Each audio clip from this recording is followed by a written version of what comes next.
This MIT Sloan management case is copyrighted 2019 by Donald Sull and Kate Revis. This work is licensed under the Creative Commons Attribution Non-Commercial No Derivative Works 3.0 Unported license. Tesla's entry into the U.S. auto industry. This case was prepared by Senior Lecturer Donald Sull and Kate Revis, Associate Director, Curriculum Development. In March 2016, CEO Elon Musk unveiled the company's latest electric car, the Model 3, in front of an audience of 800 Tesla owners and fans. Musk enthusiastically explained how Tesla's earlier electric vehicles, EVs, the Roadster, Models S and X, had paved the way for the company to design and manufacture an EV for the masses. The baseline $35,000 Model 3 could accelerate from 0 to 60 miles per hour in 6 seconds, and its 75 kilowatt-hour battery had a range of 220 miles.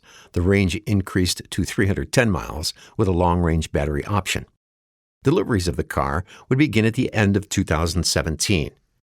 Musk boasted to the audience that the company had already secured 115,000 pre-ordered cars at $1,000 per car, a number that would grow to 500,000 pre-orders by 2018. By August 2018, Musk's enthusiasm had turned to misery, laid bare in a New York Times article entitled, "Elon Musk Details Excruciating Personal Toll of Tesla Turmoil." Working up to 120 hours a week and sleeping on the factory floor, Musk was closely supervising the production of the Model 3. He described Tesla as being in a state of production hell. The company had paused production in late February and again in April to work out bottlenecks in its highly automated factory, staffed with over 1,000 robots. During a call with equity analysts in May 2018, Musk's misery was palpable. He became testy, characterizing a question about the company's capital requirements as boring. But it was a legitimate question. In the second quarter of 2018, the company recorded a net loss of $743 million on revenue of $4 billion. Analysts estimated that the company needed to produce at least 5,000 units a week to turn a profit in 2018. Some wondered whether Tesla would run out of cash by the end of the year. See the Tesla Financials tab in the Tesla Case Workbook for additional financial data. In the New York Times article, Musk remarked, "The worst is over from a Tesla operational standpoint. The company was finally producing 5,000 Model 3s a week after missing the original production goal by more than 6 months. As he worked to get production ramped up before the company's cash ran out, Musk admitted on Twitter to one mistake. Yes, excessive automation at Tesla was a mistake. To be precise, my mistake. Humans are underrated." Investors and auto industry experts were split on Tesla's future. Some believe that Tesla would create value by disrupting the traditional automobile industry, all while achieving its stated mission to accelerate the world's transition to sustainable energy. Skeptics disagreed. Tesla, according to one prominent investor, without any doubt is on the verge of bankruptcy. The traditional automobile industry. Industry overview. The new passenger car market in the United States was worth about $270 billion at the retail level in 2016. While the industry experienced a sharp downturn during the 2008 Great Recession, sales had rebounded by 2013 as the U.S. economy swung into recovery. With higher disposable incomes and easier access to credit, Americans, including millennials born after 1980, flocked to dealerships. By 2016, the market's momentum had slowed. Sales, by value and volume, were expected to remain flat until 2021. See Exhibits 1A and 1B. The average sales price of a new car was $35,500. See Exhibit 2. Americans were buying big cars. Of the nearly 7 million new cars sold in the United States in 2016, 60% were pickups and SUVs. However, industry analysts expected demand for small cars to comprise 20% of new car model launches by 2023, compared to 15% between 2008 and 2017. See Exhibit 3. Some also predicted that by 2025, nearly 60% of new vehicles, trucks and buses included, sold in the United States would offer some form of alternative propulsion, for example, EVs, hybrids, and fuel cell cars. Automakers. In 2018, 3 U.S. automakers accounted for nearly 46% of the U.S. car industry's market share by volume. General Motors, GM, led the market with a 17.9% share, followed by Ford with 14.7% and Chrysler with 12.9%. See Exhibit 4. Toyota was the leading non-U.S. manufacturer with 13.5% by volume. Tesla held a 0.2% market share. See the Competitors tab in the Tesla Case Workbook for additional financial data.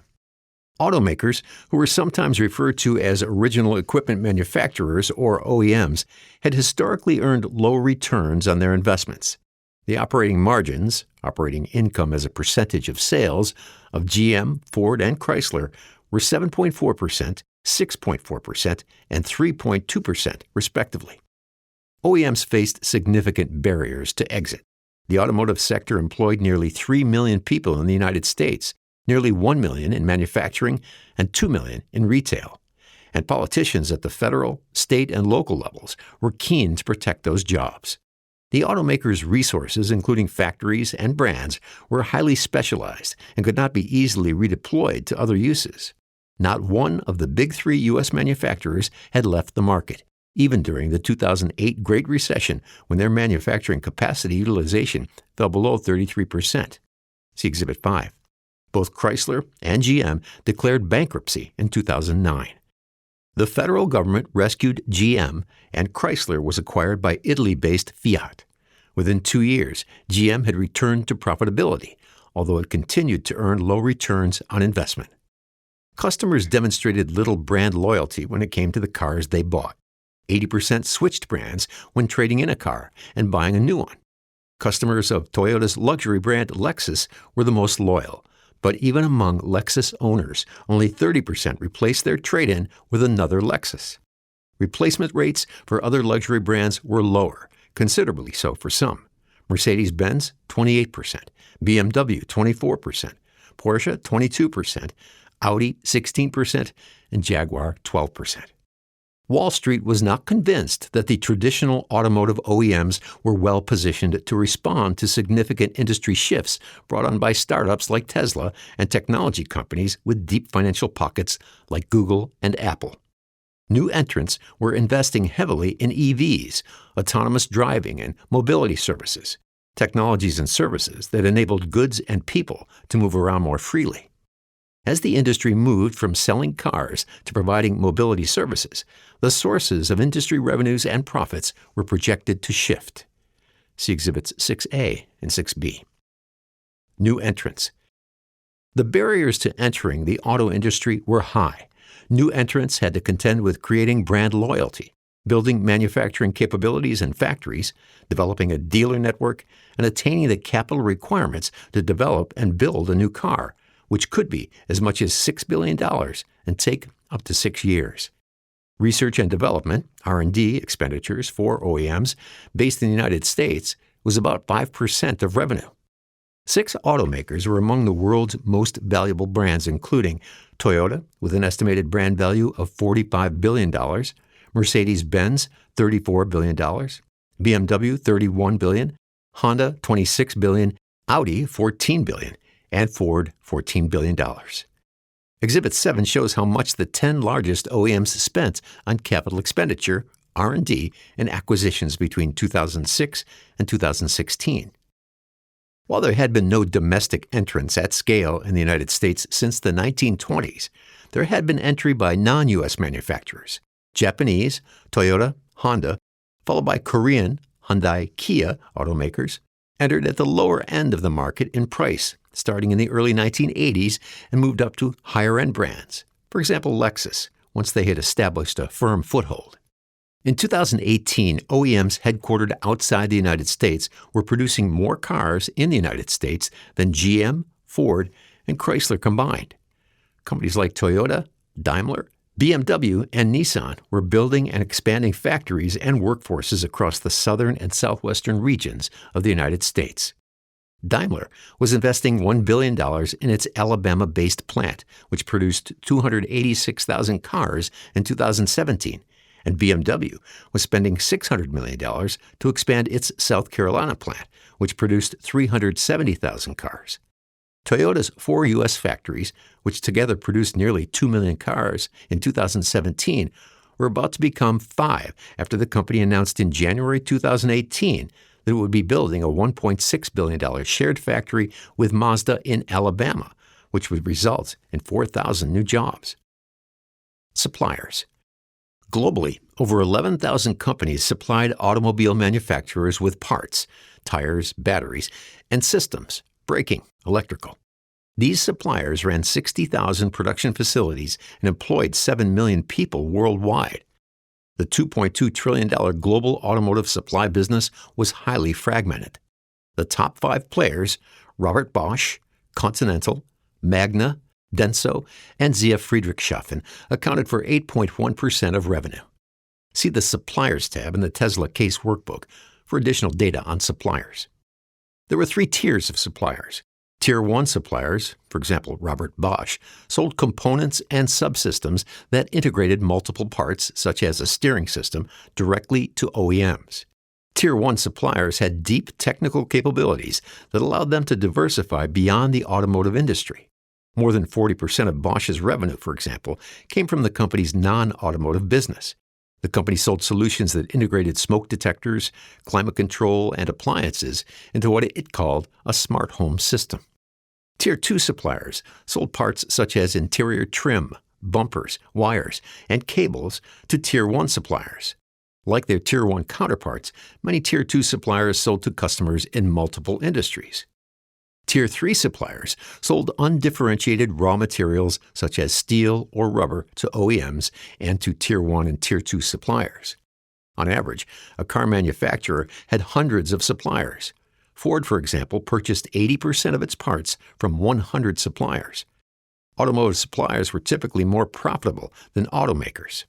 See Exhibit 8. Tier 1 suppliers were investing in new technologies in preparation for a future dominated by electric vehicles, which would require far fewer parts. An internal combustion car consisted of up to 30,000 discrete parts, while an EV had about 1/3 as many components. This contrast was clearly evident when comparing the engines.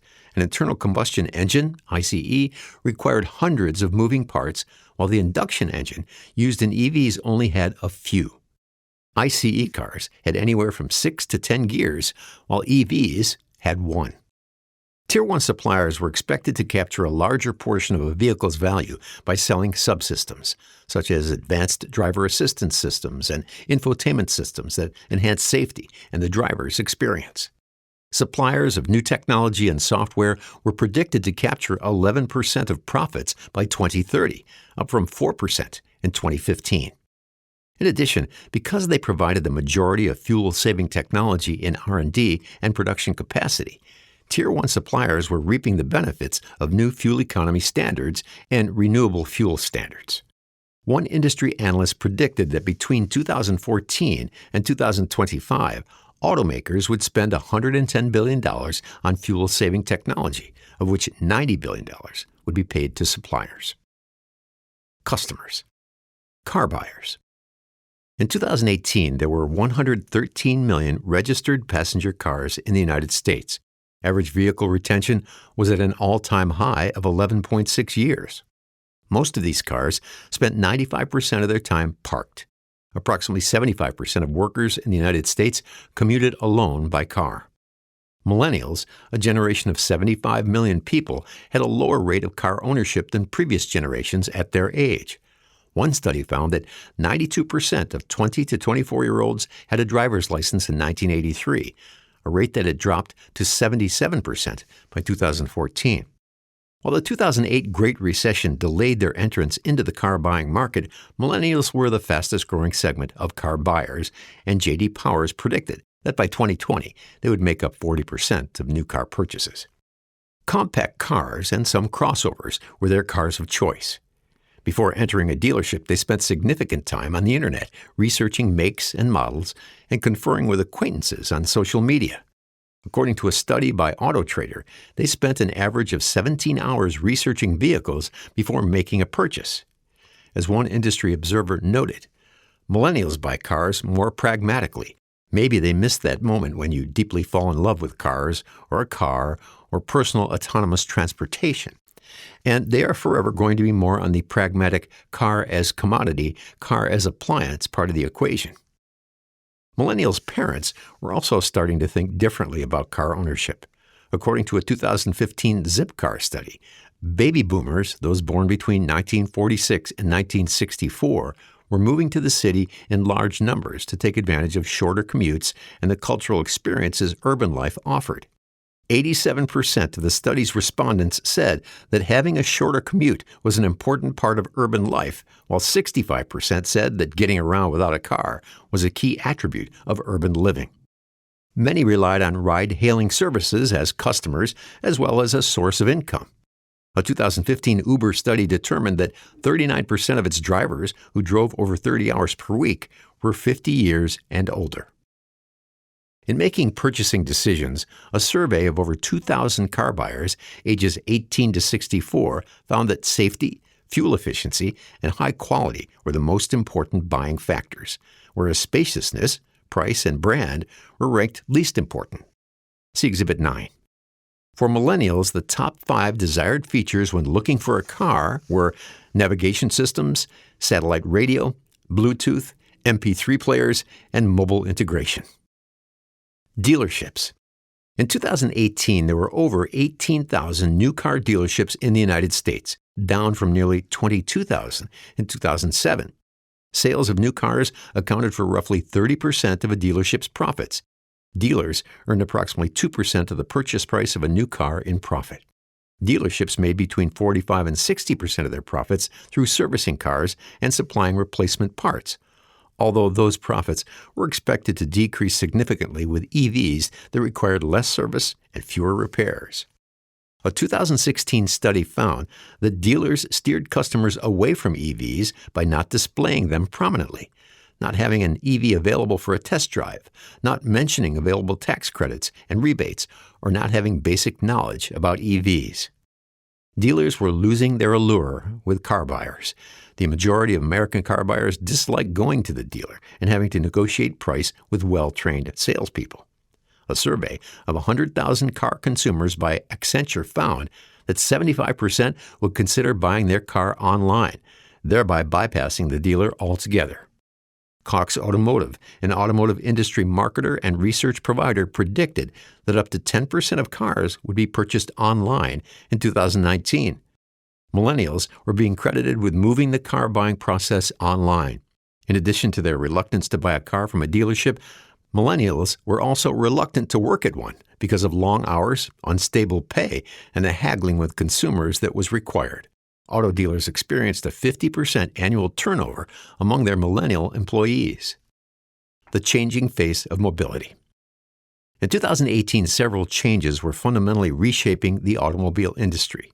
These trends included a shift toward EVs due to climate change concerns, a growing number of people moving to cities and choosing to be carless, the rapid growth of autonomous driving, and the rise of alternative transportation, including car sharing and car hailing services, Zipcar, Uber, Lyft, urban bike rentals, Zagster, Lime, and electric scooter sharing services, Bird and Lime.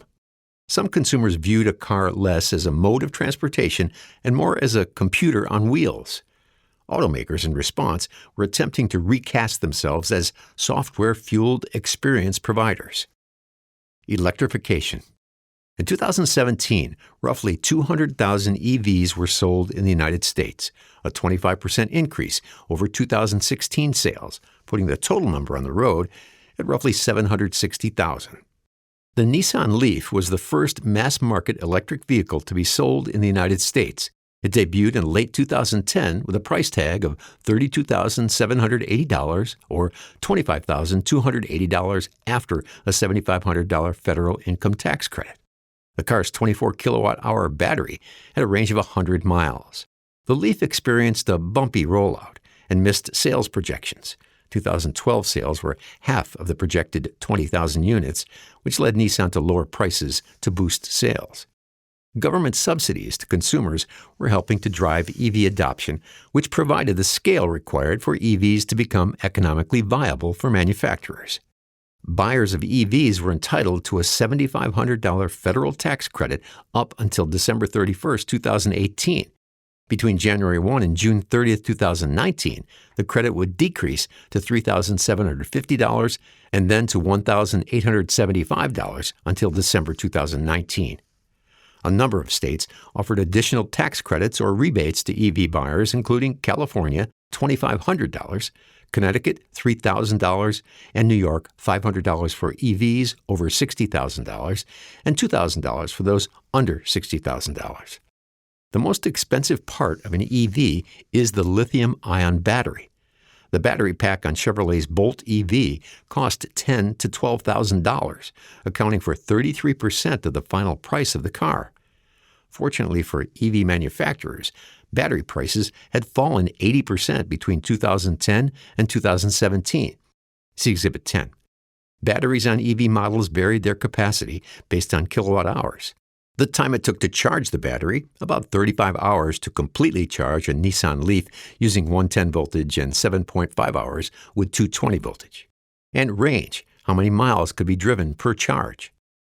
The price of electricity in the United States averaged 11 cents per kilowatt hour. Over 60% of battery sales were shared by three companies: Panasonic, Japan, BYD, China, and LG Chem, South Korea. GM and Ford were preparing to introduce multiple EV models. GM entered the EV market with the Chevy Bolt in early 2017, 6 years after launching the hybrid Chevy Volt. GM planned to offer a fleet of 20 electric vehicle models by 2023, including electric SUV light trucks, a segment which Tesla was also expected to enter. The company, in partnership with Honda, was also investing in proprietary battery and fuel cell technologies.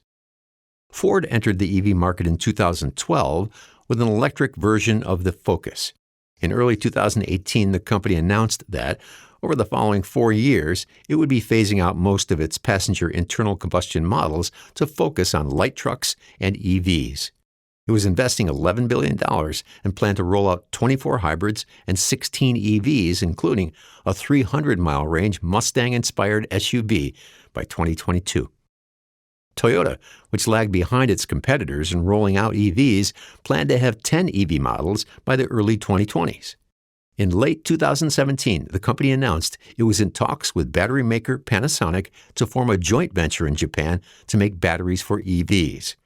BMW launched its first EV, the i3, in 2015.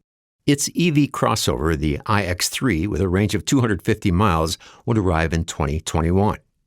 Recognizing a future need for easy access to batteries, in 2018 the company signed a $1.1 billion contract with China-based CATL to build a battery factory in Europe.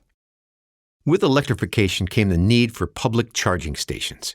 In order for consumers to feel comfortable about switching to EVs and avoid range anxiety, they needed reassurance that the public charging infrastructure was in place when away from their home charging outlet.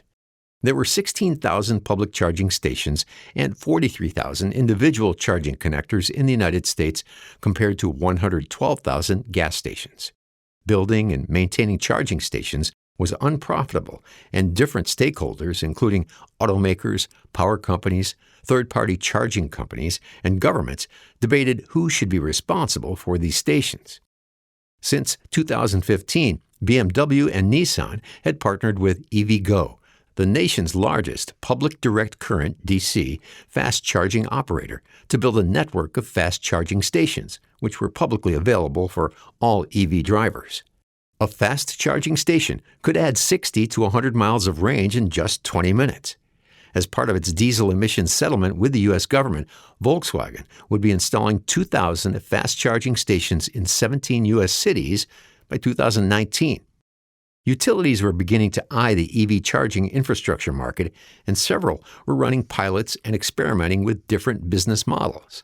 As industry watchers noted, it was the duty of the utilities to serve the public interest. Industry experts warned about the stress EVs might put on the electric grid if owners charged their cars at home during peak hours, early evening. Some believed additional fossil fuel-fired plants would need to be built to meet the demand unless drivers could charge their cars during off-peak hours or by using renewable power sources such as solar. Autonomous driving. There was debate about how long it would take until the first fully automated, self-driving vehicle would be on the road. See Exhibit 11 for 5 autonomous levels ranging from hands-on to steering wheel optional. Some industry observers believed driverless cars, which were equipped with either LiDAR, a laser technology that uses light waves, or radio wave technology to transmit information on a car's surroundings, would become fairly commonplace by 2020. Others weren't as optimistic and believed it could be decades before consumers trusted autonomous vehicles and were ready to replace their current cars.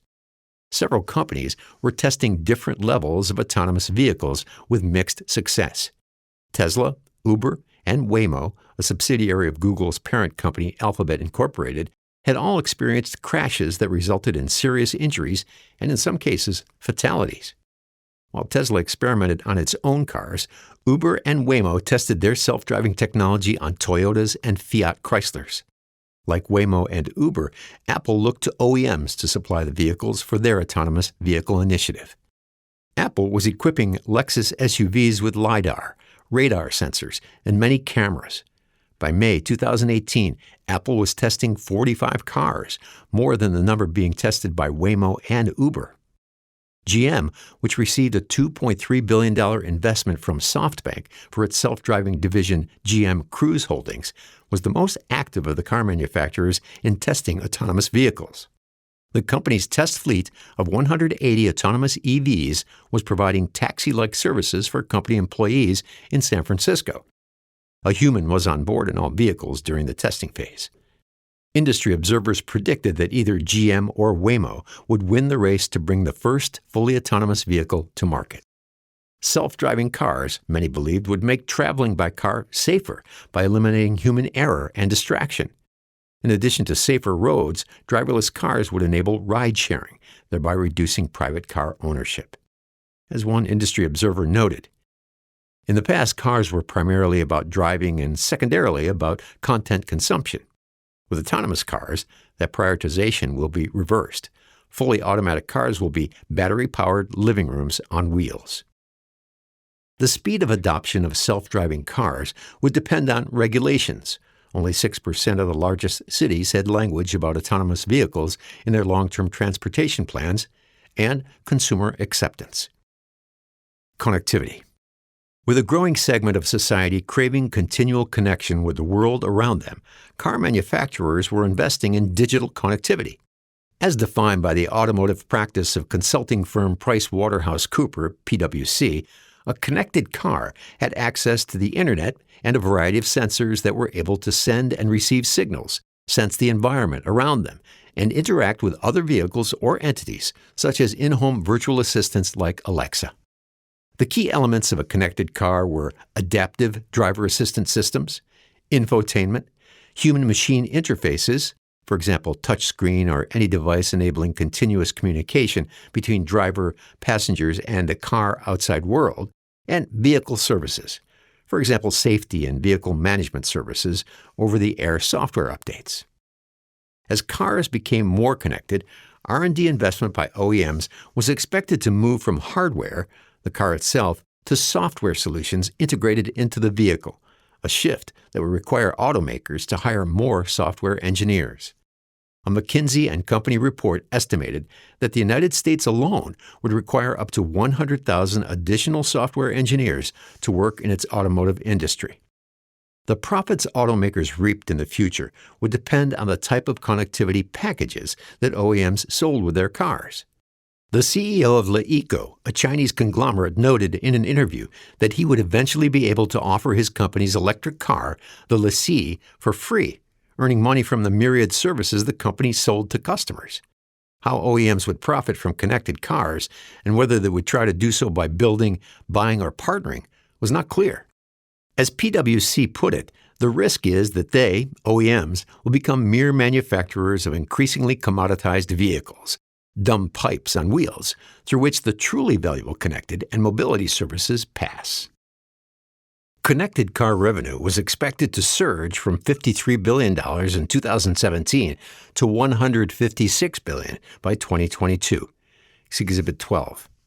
In 2017, premium models captured nearly two-thirds of the connected car revenue, but a shift was expected to take place, and by 2022, the mass-market vehicles, such as the Ford Focus and Honda Accord, were expected to account for 50% of revenue.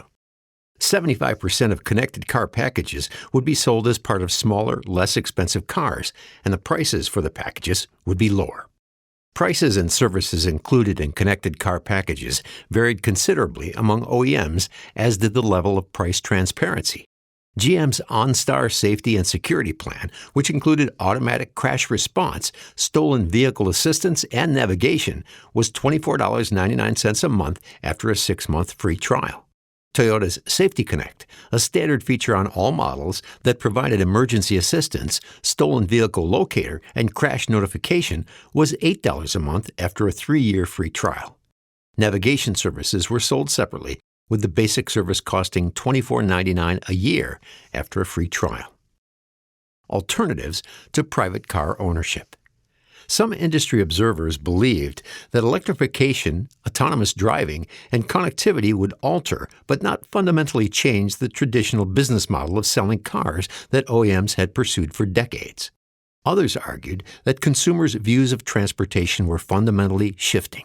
Owning cars would give way to a mobility-as-a-service model, whereby consumers would purchase the mobility they needed when they needed it. In this scenario, consumers would buy miles rather than vehicles. A 2017 transportation study by a Stanford University economist predicted that by 2030, 95% of U.S. passenger miles could be served by on-demand autonomous electric vehicles, and that there would be an 80% drop in private car ownership in the United States by the same year. The shift to mobility as a service was expected to be most pronounced for consumers living in cities, while private car ownership would remain the preferred means of mobility in rural areas. Private car ownership would become less important than the flexibility to choose the best transportation solution for a given purpose. In the future, through a mobile app, someone in need of transportation might be able to order a small car to commute to work, an SUV to take the family and dog hiking on the weekends, and a van to transport multiple kids to a soccer game. PwC predicted there would be 22% fewer vehicles on U.S. roads by 2030, and those that were in use would drive more miles and have shorter life cycles. As an industry analyst from McKinsey & Company put it, the bad news is that the traditional business models and the traditional technologies have peaked. The good news is that for players who are able to move successfully into this new world, there is a whole new world of revenues and profit pools. The shift away from private car ownership was already being seen in certain cities. Between 2015 and 2016, the number of households without a car in Chicago rose from 26.5% to 27.5%, and in Atlanta from 15.2% to 16.4%. Many people in urban areas were opting to get from point A to point B via public transportation, car-sharing services, and bike, including electric bikes, and electric scooter, e-scooter sharing. Investors were betting that these alternative modes of transportation would continue to grow. In May 2018, e-scooter startup Bird, founded in mid-2017, raised $300 million at a $2 billion valuation. Bird charged riders $1 to unlock a scooter and 15 cents a minute to ride. Bike and scooter rental operator Lime, founded in January 2017 and also valued at $2 billion, charged $1, 50 cents for students, to rent a pedal bicycle for half an hour, and their e-bikes and e-scooters cost $1 to unlock and 15 cents a minute to ride. Both Bird and Lime faced operational setbacks in the spring and summer of 2018 when they received cease and desist orders from the city of San Francisco and clashed with officials in smaller urban centers like Denver and Nashville after they started operating without obtaining the proper permits. A number of OEMs were acquiring or working with entities that catered to consumers who did not want to buy a car. GM acquired a 9% share in Lyft with its $500 million investment in January 2016 in hopes of creating an autonomous, on-demand vehicle network. Toyota was collaborating with Uber to create new leasing options for Uber drivers. Meanwhile, Alphabet and Uber were both investors in Lime's latest round of funding, and in late June 2018, Lyft acquired Motivate, operator of New York's City Bike, Boston's Blue Bikes, among others, for an undisclosed sum. Tesla enters the automotive industry. Engineering entrepreneurs Martin Eberhard and Mark Tarpenning founded Tesla in 2003 in Palo Alto, California.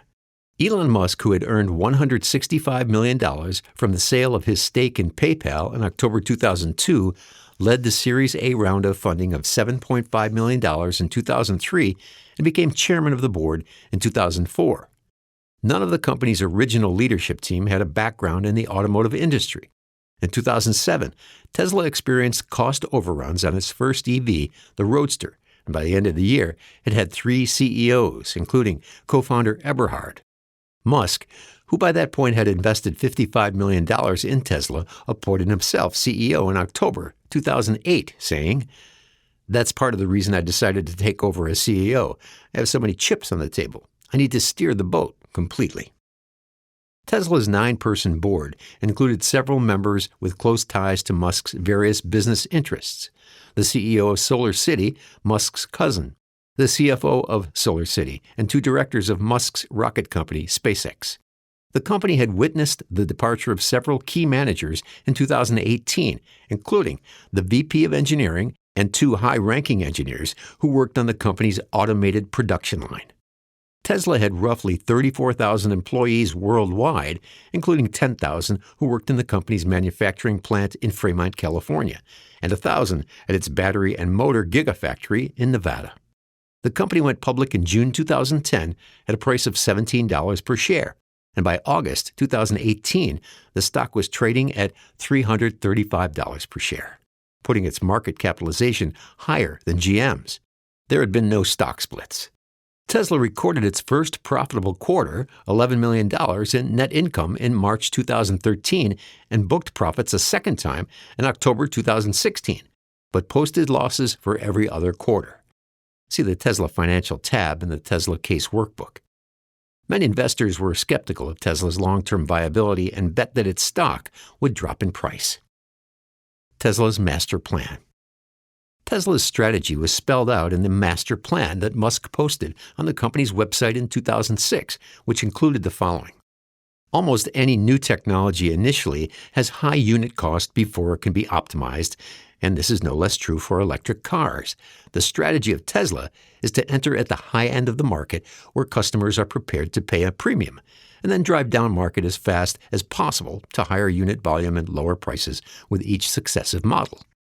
Tesla entered the car market by focusing on a niche market, luxury electric vehicles that traditional automakers had ignored, and succeeded in winning market share from other luxury gas-fueled models. See the Luxury Car tab in the Tesla Case Workbook. Each Tesla model, however, was late to market, experienced various technology glitches and quality issues, and missed sales projections. The 2-seat Roadster was Tesla's first car. As described by Car and Driver, the Roadster was not just a car, but one of the strongest automotive statements on the road. Retailing for $100,000 and able to hit 60 miles per hour in just 4 seconds, the electric sports car made its retail debut 2 years later than promised due to production delays. Tesla outsourced key components of the car to a couple of global suppliers, but struggled to manage the suppliers and integrate the components. By the time Tesla stopped making the Roadster in 2012, it had sold 2,500 units. For the Model S sedan, which launched in 2013, Tesla kept design and assembly in-house and produced a large number of components as well, rather than sourcing them from suppliers. By early 2018, nearly 225,000 Model S sedans had been sold. In 2017, the Model S sales nearly matched the combined sales of the BMW 6 and 7 Series and the Mercedes-Benz CLS and S-Class. In 2013, the Model S won Motor Trend's Car of the Year award, and 2 years later was declared the best-performing car that Consumer Reports has ever tested. Tesla also claimed that the lifetime costs of operating a Model S were lower than for a comparable vehicle. One analysis comparing the 5-year cost of owning a Model S to a BMW 6 Series found that Tesla required $3,000 in fuel versus $8,000 for the BMW, was more expensive to insure, $14,000 versus $10,000 for the BMW, and that maintenance cost approximately $3,000 for both cars. In 2015, the company introduced the $80,000 Model X, a mid-size luxury crossover with falcon wing doors that opened upward. Nearly 81,000 Model X crossovers had been sold by early 2018. The Model 3 was Tesla's first attempt at scaling to mass production. The lowest-priced model, which had a range of 220 miles, cost $27,500 after deducting the $7,500 federal tax credit. An upgraded model with a battery range of 310 miles started at $44,000. The Model 3's competitors included the Nissan Leaf, $29,990, battery range of 151 miles, and the Chevy Bolt, $37,495, battery range of 238 miles. By summer 2017, Musk announced over 500,000 customers had put down $1,000 to reserve a Model 3. However, by mid-2018, nearly 25% of these deposits had reportedly been refunded.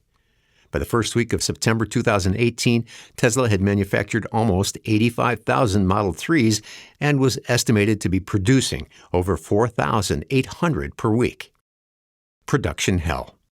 The Model 3 was designed to be easy to manufacture with 8,000 parts or 25% fewer components than its predecessors. While the typical automaker outsourced the majority of its components, Tesla, by some accounts, made up to 80% of the Model 3's components in-house in a dedicated casting foundry in California, a tool and die plant in Michigan, the Gigafactory, and the second floor of the Fremont plant. According to Tesla's former VP of production, the company made its own battery, power electronics, drivetrain systems, cables, displays, and fuses, and was more vertically integrated than any car company since the heyday of the Ford River Rouge plant in the late 1920s. Tesla's decision to vertically integrate was in part due to the hard lessons learned during the manufacturing process of previous models. Seat production, which had originally been outsourced for the Models S and X to an Australian seat manufacturer, was one example. Musk was dissatisfied with the seat's quality and comfort. In addition, voluntary recalls involving the seat belts on the Model S and a faulty locking mechanism on the second-row seats on the Model X led the carmaker to move seat manufacturing in-house. Tesla's move perplexed some analysts. Is that really the core competency of an auto company? One asked. Most OEMs outsourced seat manufacturing to specialists due to high labor and design costs. The Model 3's battery and motor were manufactured at Tesla's Gigafactory, which opened in 2016. The idea behind the factory came to CTO J.B. Straubel back in 2012 upon realizing that Tesla's plan to sell 500,000 cars a year by 2020 would require the world's entire 2012 output of lithium-ion batteries. To scale, Tesla would need to produce its own batteries. Located in the Nevada desert, the $5 billion factory, which was built in partnership with Panasonic, was the largest manufacturing plant in the world, with a footprint of 5.5 million square feet, equivalent to 35 Costco stores. The plant was manufacturing 3,000 battery packs a week. Each battery pack contained 2,170 cylindrical cells, each one slightly longer and thinner than a C battery, in a pack weighing 1,054 pounds. Musk noted that the company had reduced the time it took to make a battery pack from 7 hours to less than 17 minutes. He also indicated in early June 2018 that the company expected to achieve a battery cell cost of $100 per kilowatt hour by the end of the year. GM was spending $145 per kilowatt hour for batteries purchased from LG Chem for the Bolt. The Model 3 was manufactured 240 miles to the west of the Gigafactory at Tesla's 5.3 million square foot manufacturing plant in Fremont, California. The 50-year-old plant was previously run by GM and then by a joint venture between GM and Toyota. At its height, the plant produced up to 500,000 cars a year. Tesla bought the factory from Toyota in 2010 for $42 million and invested nearly $1.3 billion in expanding its footprint for the Model 3 production and in creating a highly automated production line.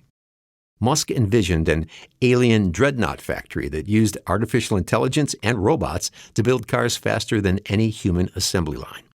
Workers would be used to maintain and fix the robots and machines. 95% of the Model 3's production line was automated. Musk explained, "The true problem, the true difficulty, and where the greatest potential is building the machine that makes the machine. In other words, it's building the factory. I'm really thinking of the factory like a product." When introducing new car models, automakers spent up to 6 months testing the production line by building vehicles with lower-grade equipment and prototype tools designed to be scrapped once all the manufacturing kinks were worked out. For the Model 3, Tesla chose to skip beta production in an attempt to save time and money. When production began, the automated line was not complete. Some Model 3 parts were being assembled by hand off of the automated assembly line, including the welding of huge pieces of steel. There were issues with the quality of components, and one Tesla engineer estimated that 40% of parts made or received at the Fremont plant required rework. The company was making tweaks to the production process even as cars were rolling off the line.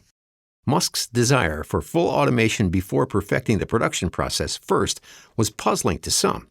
One industry consultant noted, "The Japanese style of production is to try and limit automation initially, as it is expensive and statistically inversely correlated to quality. The approach is to get the process right first, then bring in the robots." Sales and service. Tesla not only had to make the Model 3, but also had to sell them, ensure that customers had places to charge, and service them when required. Unlike other car manufacturers that relied on independent dealers to sell and service their cars, Tesla sold its cars through company-owned stores where salespeople earned a salary instead of a commission. According to its website, the company owned 111 stores in 26 states and Washington, D.C. The company's ability to expand its store footprint had been hampered by the dealership lobby, which argued Tesla was breaking decades-old franchise laws that prevented carmakers from selling directly to consumers. Independent dealers had succeeded in at least partially banning Tesla's direct sales model in several states, including Connecticut, Wisconsin, Texas, and Michigan. In early 2019, Tesla owned and operated over 1,300 charging stations and nearly 11,000 superchargers, charge points, exclusively for drivers of Tesla vehicles to recharge their batteries when on the road. A driver could get 170 miles of range after 30 minutes of using the supercharger at a cost of 24 cents per kilowatt hour, or 6 cents a mile for a Model 3. In comparison, a Nissan Leaf driver using an alternative fast charging station known as CHAdeMO would get between 75 and 100 miles of range in the same amount of time. According to Musk, thousands of new stations were in the permitting or construction phase, and the company was open to letting other automakers use the supercharging network so long as they shared in the cost of usage. Tesla had 76 service centers across the United States, and about half of them were co-located with stores. Because Tesla's EVs had fewer parts, there was less need for physical repairs. A lot of fixes and improvements could be done without having to find a service center. Tesla updated its vehicles via Wi-Fi and can continually improve a vehicle's performance post-sale, for example, improving acceleration and braking capabilities. Indeed, by sending periodic software updates, Tesla planned to incrementally transition its cars to become increasingly more autonomous, eventually not requiring a driver at all. Master Plan, Part 2. In 2016, Musk unveiled his Master Plan Part 2, which included the development of a completely self-driving Level 5 vehicle that, when not in use, could be used by others. Musk explained, "So there will be a shared autonomy fleet where you buy your car and you can choose to use that car exclusively. You can choose to have it used only by friends and family or other drivers who are rated 5-star. You can choose to share it sometimes, but not other times. That's 100% what will occur. It's just a question of when." On a May 2018 earnings call, Musk said that the autonomous ride-sharing platform would probably be ready to launch by the end of 2019, and that getting regulatory approval would be the company's biggest challenge.